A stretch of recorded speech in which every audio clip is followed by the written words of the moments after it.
On today's show, 3 men volunteer to have their hands chopped off for science. Someone made an actual functioning bat armor suit. A real suit, not a costume. Ooh. And also, you can now have a robot write your handwritten notes for you, since your cursive is probably terrible. It's Tomorrow Daily.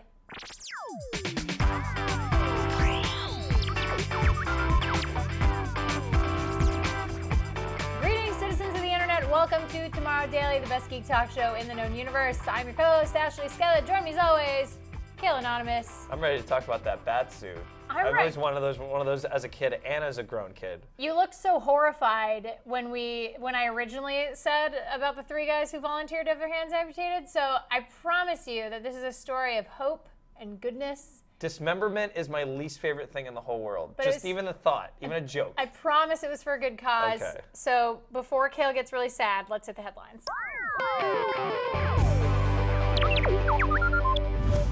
Okay, so there's these 3 Austrian guys. Nope. Just stay with me on this. Okay, fine. 3 guys in Austria who have brachial plexus injuries. So there's a nerve that runs underneath your armpit all the way down your arm. And if you have injury to your brachial plexus, if you have a brachial plexus injury, you have a lot of problems using your hands. So these 3 guys had really poorly functioning hands. Like they were not able to use their hands in a way that was useful. I mean, it was really hard for them to use their hands. So, as you're seeing in this video, what they chose to do was to have their hands amputated and replaced with bionic hands. That's way cooler, yeah. They're bionic now. But before they actually got these robot hands, they had to go through a few things, and this is part of you're seeing like when they have 2 hands right next to each other. It's part of their training. So they actually had to go through a bunch of cognitive training. So the process of this is they had muscle and nerves transplanted from their thighs into their arms. And then they had to basically train their brains to use those muscles again and then also connect those nerves and connect it to their hand.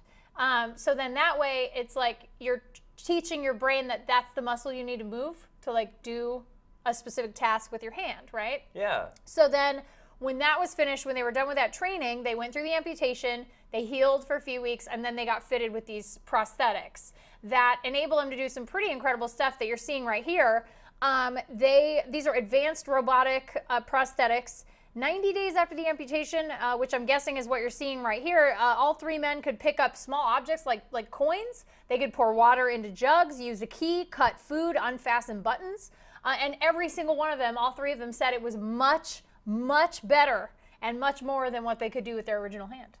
How long did this whole process take? Well, I mean, just from the surgery, from the amputation to the point where they were in that video was like 90 days. So it wasn't a long time, but wow. I would imagine because it's a process, because you had to have the surgery to transplant the muscle into your arm and the nerves, and then you had to go through all that cognitive training where basically like you could see they had the hand right next to their actual arm before the amputation, teaching their mind how to control the arm before it was attached to them. Like, how weird is that?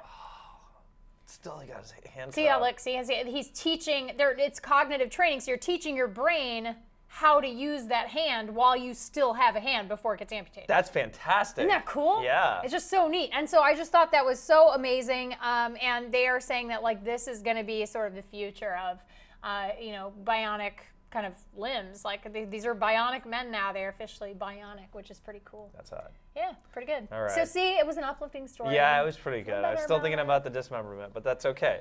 All right, so out there's a guy who likes Batman just a little bit more than me. Okay? I'm frightened. And his name is Jackson Gordon, and he is a design student, an industrial design student who decided to make his own Batsuit.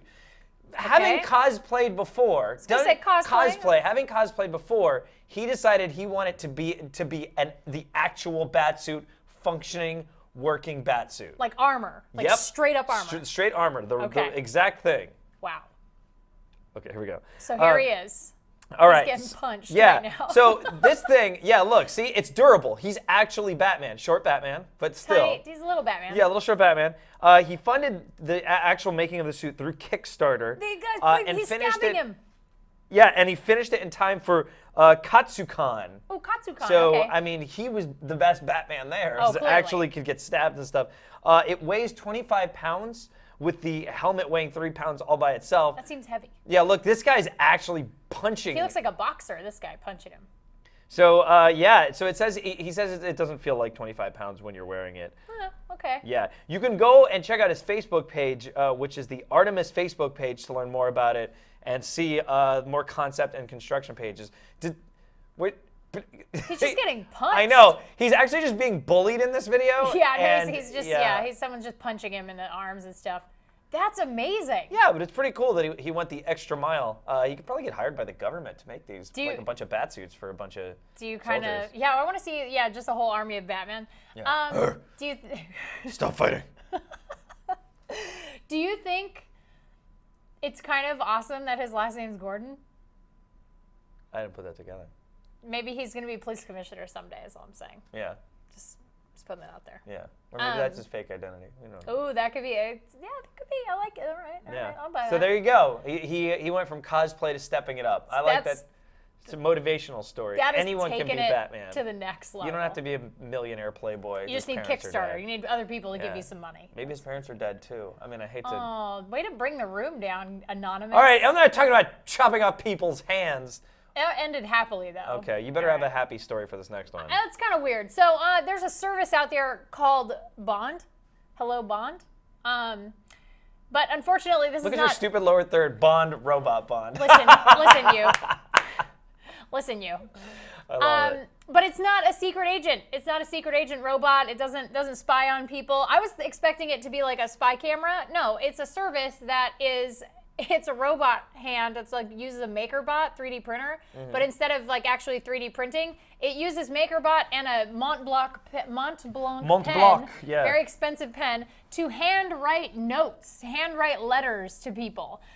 So this is very odd. You can go over to hellobond.com and you can use the Bond app. There's an app as well. And you can compose your letter or note, so you can write up your little message there.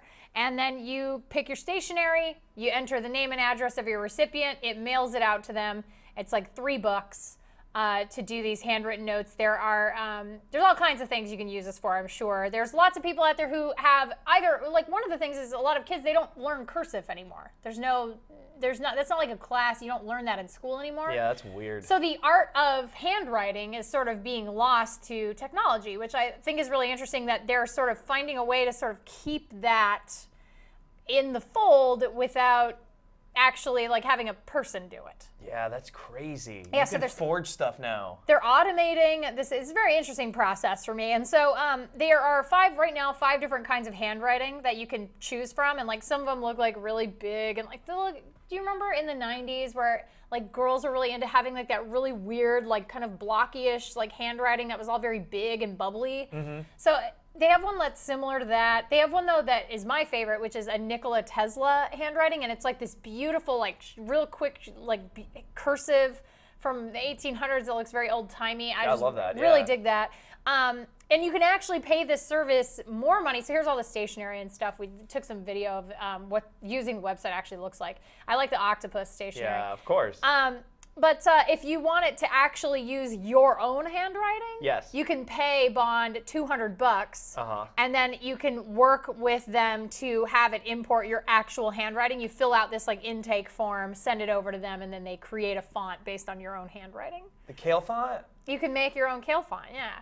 And for $500, if you're like living in the New York area and you absolutely hate your handwriting and you think to yourself, gosh, like my handwriting is so much garbage that I need professional help, you can pay $500 and go to the Bond offices, and a handwriting expert will help you have better handwriting. Well, that's a nice bonus, I guess. And then you can import your improved handwriting into Bond. Oh, okay. So all right. Right on. But yeah, I thought that was really kind of weird and interesting. And it is kind of true that like as we go forward in technology, we're kind of losing these sort of things that are kind of art, calligraphy, handwriting, things like that are kind of becoming lost to the masses. You're seeing people specialize in it, but not nearly, somebody just writing in cursive. You just never see that anymore. So now you have a robot do it for you. There you go. Isn't it lunchtime? I mean, I usually don't take it in the middle of the show, but we could take a break. I'm gonna take a lunchtime. I don't think you eat. So. No, I don't eat. Okay. They don't let me out. All right, so cool. I'm gonna go take a lunch break. Okay. I'm gonna think up some other great lower thirds. We'll be right back with a round of Intuit, and of course user feedback, which I'll explain, and then our phone tower for the day. So don't click away. It's Tomorrow Daily.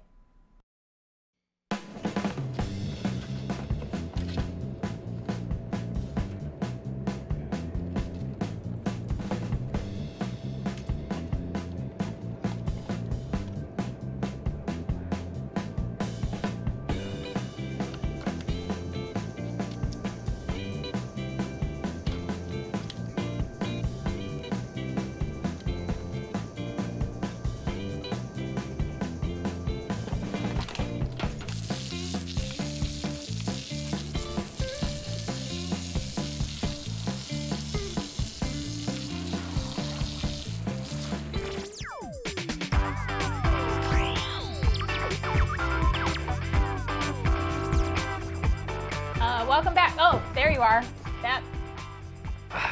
I saw it on the monitor. That looked like a really exciting lunch in which you got nothing in your mouth and all over your shirt. Yeah, how do you eat lunch? I think we all ate lunch very differently. So anyway, yeah, that's. But at the end, you you got a little hose off there. Yeah, good as new. Good as new. So, how is that even possible? Okay, how are you so not this is all right. Yeah, all right. Let's stop pretending. This is we wanted to show off the Threadsmith shirt. This is a self-proclaimed you can't stain this shirt. Stain free. Yeah, stain free. So basically, anything you get on it, we sampled out coffee, ketchup, some noodle stuff, chow mein, practically anything, and it'll just come right off. It just beads up and just slides right off. That is pretty interesting. And they sent us one of these shirts and asked us to try it out. And we've been kind of trying to figure out exactly how to do it where we weren't just throwing Kale in a kiddie pool and literally pouring things on him like jerks. So we figured, I was really excited to try this out. I really was. Yeah, and so... And then there was no doubt who was going to wear this and get stuff thrown all over them. I think the wet t-shirt for me is not a good look. So I thought this was really interesting. It's actually 100% cotton. The shirt is 100% cotton. It feels like a normal shirt. Like, that's what's crazy is every time I met some people in the break room, while I was getting coffee, and I was like, I'm going to spill this on me. They were like, oh, is it heavy? Is it thick? And I'm not even trying to, this isn't me selling it. This is just me reviewing it. It feels like a normal shirt. Yeah, feels pretty legit. Fits fine. Like, everything's cool. So on Threadsmith's website, it says that it has a patented hydrophobic nanotechnology application that repels water and dirt. So you're watching the video right now. They're pouring a bunch of stuff on the shirt.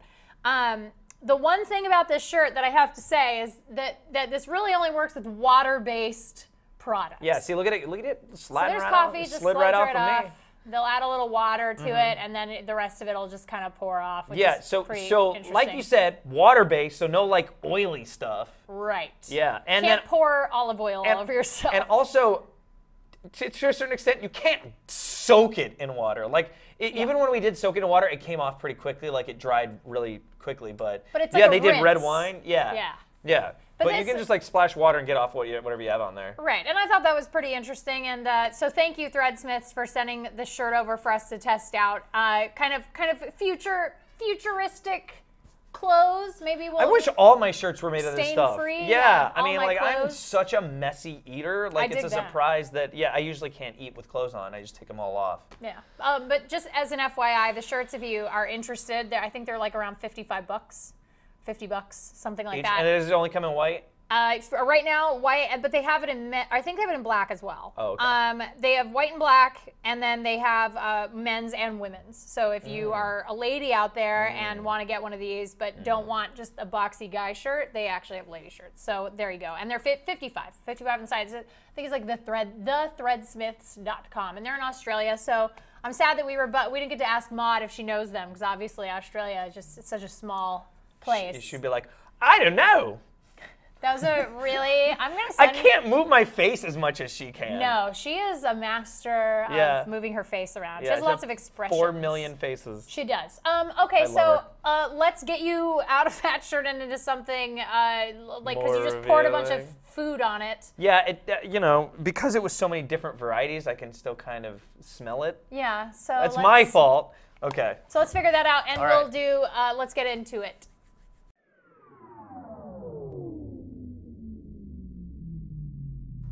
You feel better?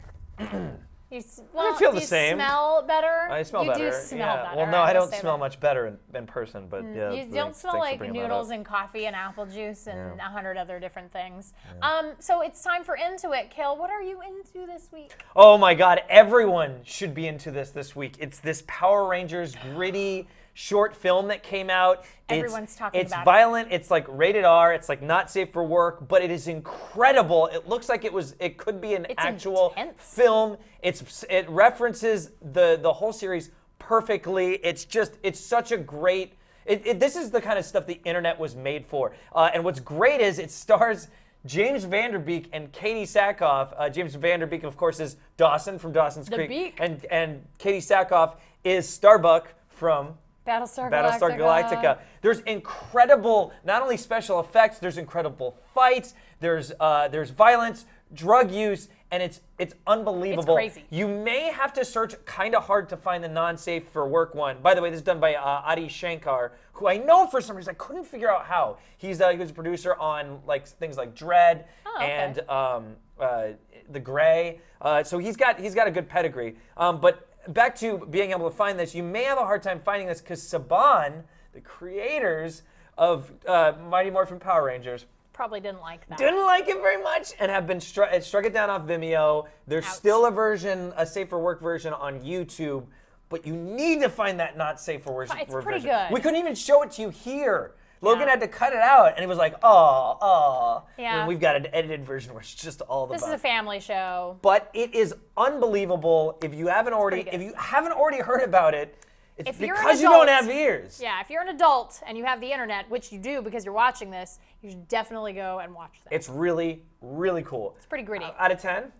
Out of 10? 10 out of 10. I'd say, like 9.5 out of 10. IGN, 10 out of 10. I'd say 9.5 just because they were using guns. Logan and I agree they should have been like either blasters or because the Power Rangers don't use guns. This is more that geek, that over like opinionated geek stuff. Give them a break. It's a nitpick. 9.5, still good. It was the robot army. Okay, you think they're just gonna because look. They gotta fight the robot army with their own. There's robots and then there's humans and the other humans are using guns too. So what are they gonna do? Run up to them? Okay, fair enough. And that was our Reddit argument of the day. That was our Reddit discussion. Okay, what's yours? What are you into? I am into Final Fantasy XIV: A Realm Reborn. So, if you're not familiar with Final Fantasy XIV, it's an MMO that was actually pretty much scrapped and rebuilt from the ground up in like a couple years because the original launch was so bad. And they actually tied in rebuilding the game into an in-game event called the Calamity and then relaunched the game, and it's much, much better now. Like, I think they realized they have to start integrating things from Final Fantasies that we recognize, things that we like. But this week, they just dropped the 2.5 patch, and this is my favorite part of the 2.5 patch, is that it has one of my favorite things in Final Fantasy history, the Gold Saucer. You can now visit the Gold Saucer in Final Fantasy XIV. It's just the way I remember it, except a lot more high resolution, and not everyone is made of weird Popeye arms like in Final Fantasy VII. Right. But you can do all the cool mini games and stuff that you remember, and even more. Look at the cactuars! It looks amazing. So you can now go to the Gold Saucer. You can do all sorts of little mini games. You can chocobo race, which was the thing in Final Fantasy VII. Like, okay, guys, I have to explain this to you. I played Final Fantasy VII as the first Japanese RPG I ever played, and it was really the game that got me back into gaming after I'd kind of fallen off after, like, Sega. So I got back into gaming, got my PlayStation. That was the reason I got a PlayStation, was Final Fantasy VII, because everyone was talking about it. I spent at least, my save file, if I recall correctly, had about 215 hours played in Final Fantasy VII because I was really into chocobo breeding because I wanted that gold chocobo, so I go get my Knights of the Round, run across the ocean, get my Knights of the Round, and you had to race chocobos, you had to breed chocobos to be able to get that stupid materia And I did it. And I fought both the weapons. I did all the things. I was a very big completionist with that game. And so for me, this is like super exciting. And the chocobo racing looks so fun. They have like the little track and everything. You're like riding the chocobo down and you like have to play against other players. And then they're also adding in something from Final Fantasy VIII, which a lot of people like, which is Triple Triad, the card game. Oh yeah! They added in Triple Triad. You can I'm so bad at Triple Triad. Me too. I was terrible at it. You can walk into. So here's chocobo racing. Oh, it looks fantastic. Looks so fun, and it's gorgeous. The game is just really stunning. It looks beautiful. There's some weird stuff going on with like choices that Square Enix has made in developing this game, and I'm not sure why, but that's neither here nor there. Can you explain to me? Like, because it's an MMO, is it like monthly? Because I haven't actually looked into this game at all. So I've fallen off the Final Fantasy wagon since, what, 10.2? I did too. 10.2 was the last one I played. I didn't play Lightning. I heard that was good, 13. But Lightning Returns. But so it's like, I think it was $30 for the game itself. Yeah. And then it's a $15 a month subscription. So it's a little expensive, yeah. But I will say this, they do give you a 30-day free trial where you can get the demo, download it, it's a full game. Yeah. You can play it for 30 days, and then if you decide you want to continue with it, you can, and if not, no big deal. So at least they do that where it's not gated, where they say, oh, you can only go to level 15, or oh, this is the end of the demo, like you finished these quests. Here's the review I'd like to know.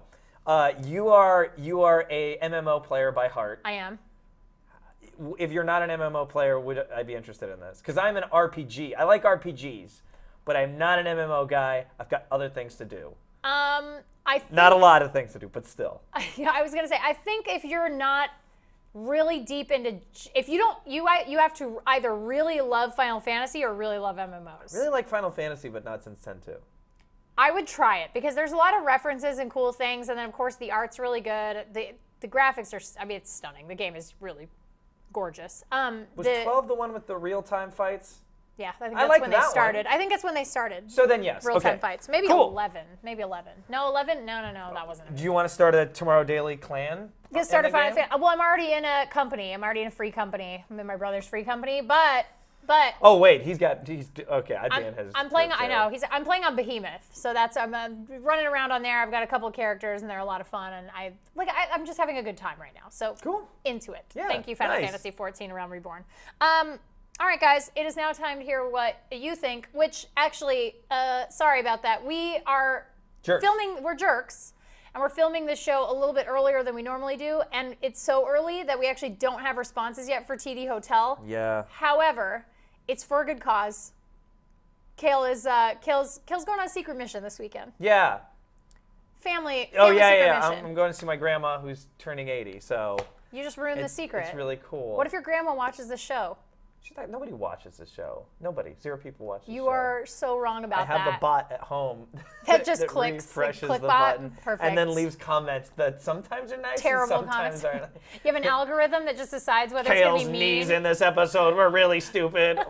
And then I look at it and I cry myself to sleep. Perfect. So that's a day for me. Right. But anyway, yeah, going on a secret mission. I can't tell you if you're family and you just heard that. Do not tell anyone else. Don't tell Grandma Anonymous, okay? Because she is going to be really excited. But yeah, so Kale's flying out back east. I hope that he comes back because it's really snowing there, and you're not used to cold weather. I'm a Californian. Yeah, we have one temperature all the time. Yeah, like drought. That's the temperature it is here in California, is drought. Drought o'clock.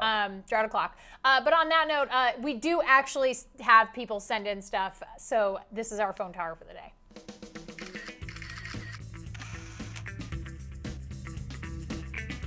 I liked this picture a lot. This is from David C. Okay. He took this with his iPhone 4S. Cool. He said, hello there. This picture is from my trip to Greece in 2012. The only thing I remember from that place is that it was hot as hell. And I took this pic with my iPhone 4S. Those are the only 2 things he remembers about that moment in time right there. God, you couldn't take a picture of a building that was like completed. It's got to be one that was just I know, like, they didn't even finish it. I mean, I'm just kidding. That's awesome. That's pretty amazing. Logan and I agreed it makes us want to go to Greece. Like producer Logan and I said we want to go to Greece now because that looks really cool. What do you think that building was used for? Do you think it was like a government building? That's probably Starbucks or something. Probably maybe Bed Bath & Beyond? I just get the feeling that all buildings back in that time look like that. So that could really, it could be a bathhouse. Could it be a Starbucks? It could be a Starbucks. It could be a JCPenney's. / bathhouse. Yeah, it could be a Stater Brothers. And a bakery, a Dunkin' Donuts. It could be a Dunkin'. Like a Dunkin'. But so yeah, there you go. That's pretty cool. I really dig that picture. I just thought it was really neat, something a little different. And thank you, David, for sending that in. Thanks, David C. If you would like to send in your photo, feel free to email us tomorrow@cnet.com. You can also send us story ideas, tips, tricks, commentary, whatever. Walkthroughs, FAQs. Walkthroughs, FAQs, whatever you want. And if you absolutely hate email, you can find us on social media. We are Tomorrow Daily on Snapchat, Tumblr, Instagram, Facebook, Twitter, and pretty much everything else. If you can't find us on the internet, well, you're using the internet wrong. That's basically what I'm saying to you. Learn the internet. How are you even watching this show? How did you even get here? And if you're watching on YouTube, don't forget to rate, review, and then subscribe and leave a comment and maybe a like for Ashley. And leave a dislike for me. Listen, leave a dislike. Do a thumbs down for Kayla and a thumbs up for me. It just breaks even. Anyway, and if you're listening on the iTunes, on the old iTunes, don't forget to rate and review. And then also you can follow us on our own social networkings, mostly Twitter, right? Yeah, mostly Twitter. Okay, @KaylaAnonymous. And I'm @Ashley Esqueda. And if you ever want to send somebody the show and you don't feel like typing in a big long web address, you can just send them to tomorrowdaily.com. It's the easiest way to go find us online. Yeah, send your 80-year-old grandma the show. You should. Or your 8-year-old cousin. Because really, we're for everybody. From ages 1 to 100. We are, aren't we? I think Anyone can watch this show. Anyone can watch this show and enjoy it in their own way. Except for if you're dead. Way to bring down the room. We got to get out for the weekend. I got to go visit my grandma. Yeah, wow. Way to go, Kale Anonymous. All right, guys. Well, have a great weekend. We will be back on Monday with a brand new, fresh batch of stories and fancy things with future tech, geek pop culture, and all the things in between to talk about with you guys. But until then, be good humans. We'll see you next time. Bye.